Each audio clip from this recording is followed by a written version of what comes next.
Fast, focused, and fearless. Here's everything you need to know this Friday morning.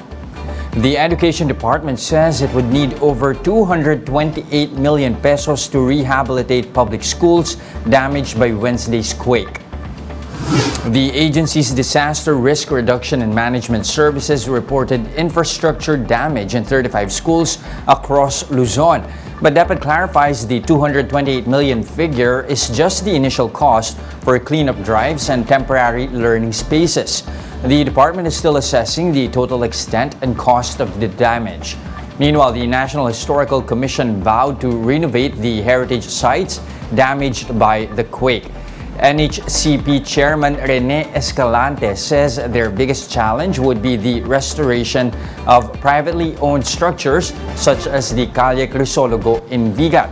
But he said this task would be easier if the government grants them 1 billion pesos in restoration funds, just like it did in 2013 when another earthquake damaged churches in Bohol and Cebu.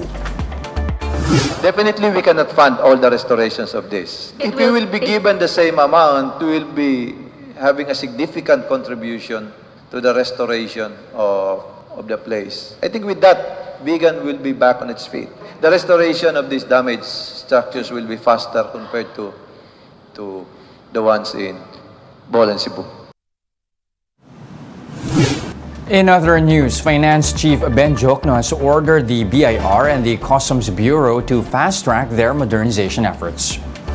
Jokno said advancements in the agency's digitalization programs will help boost the country's tax collection efforts.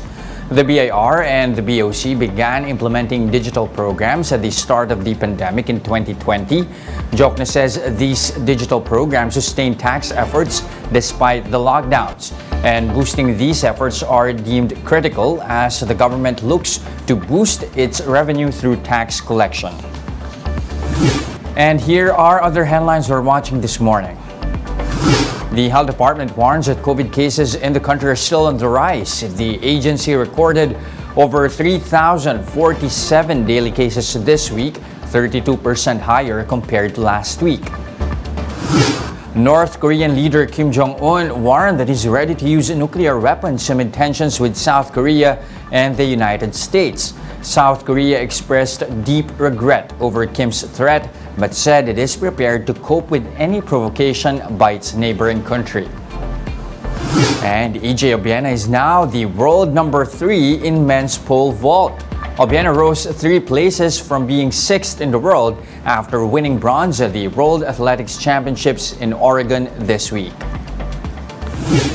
And those are the top stories of the hour. Join us again at 9 a.m. as we continue to monitor the day's biggest stories. You can also catch One News on Signal Play. Register an account now at signalplay.com.ph so you can stream One News live anytime, anywhere. Coming right up is Agenda at 8 a.m. I'm Jess De Los Santos. Mask on, wash hands, and stay safe. Philippines, we are One News.